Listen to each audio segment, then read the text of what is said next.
Hi, we need to work this out, and we should follow the rules bid mass, so we always start with brackets. So we clear the brackets first. So we have this is equal to 3 over 8 divided by, now we want a common denominator of 12. So here's application of equivalent fractions. Multiply 2 over 3 both by the numerator and the denominator by 4 to give us 8 over 12. And in this case we multiply both top and bottom, numerator and denominator by 3 to get 3 over 12. So now we have a common denominator. We can add these two fractions by adding their numerators. So we have 3 over 8, and that's divided by 11 over 12. And that becomes a multiplication. We just flip to become, and it becomes 12 over 11. So that's our new problem. So it's 3 over 8 multiplied by 11 over 12. We cancel diagonally here by dividing by 4. 4 2s, 4 3s. So we have 9 in the numerator, 3 3s are 9, and 11 2s, 22 in the denominator. 9 and 22 do not have any common factors greater than 1 in common. So this is the lowest simplification we can make. Here's our next problem. First, again, we clear the brackets. We want a common denominator of 21 just by multiplying 7 by 3, we know that.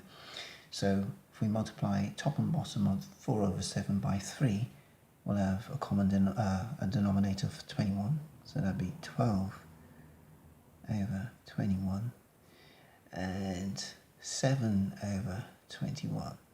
These are equivalent fractions to the ones above. And now, instead of dividing by 3 and 4/5, we must turn this into an improper fraction. So that's 5 3s 15 and 4 19 over 5. But we'll multiply by 5 over 19. Now this gives us 19 over 21. And now we're multiplying by 5 over 19.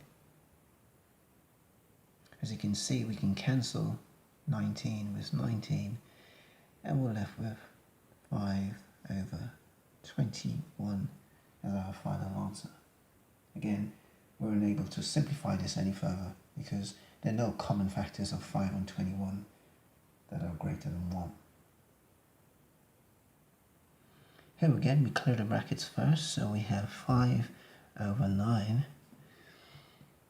Want a common denominator of 6. So we'll multiply the first fraction here, 2 over 3, by 2, which gives us 4 over 6. This remains the same. And now we have 5 over 9. Brackets mean multiply, so we're actually multiplying here by the fraction 5 over 9. This will give us 3 over 6, which is the same as a half. And this simplifies to 5 over 18.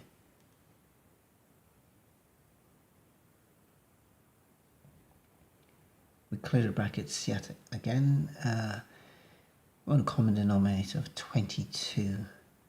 So this means this becomes 12 over 22, and this becomes 11 over 22. Now, instead of dividing by 3 over 4, we'll multiply by 4 over 3. This now is equal to 1 over 22 times 4 3. We can divide here by 2. Now we have in the numerator, we have 2 times 1 is 2, and in the denominator, 11 times 3, 33.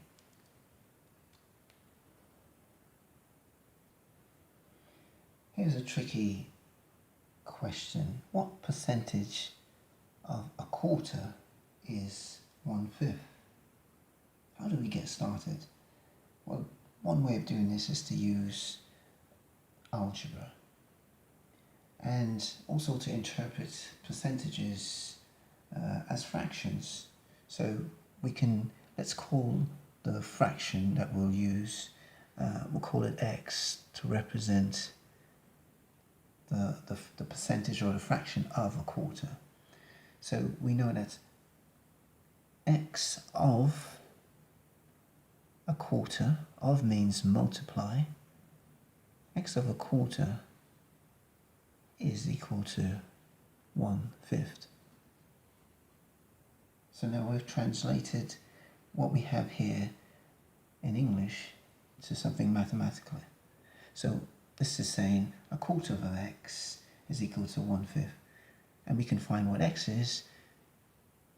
X, if we multiply, if we cross multiply, we have 4/5. X is equal to 4/5. So this is our fraction, which represents the percentage of a quarter, that is 1/5. To convert this to a percentage, we multiply by 100. So our percentage now is 4/5 times 100, which gives us 400/5, which gives us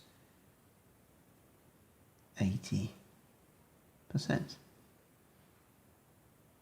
So that's the answer. What percentage of a quarter is 1/5? 80%.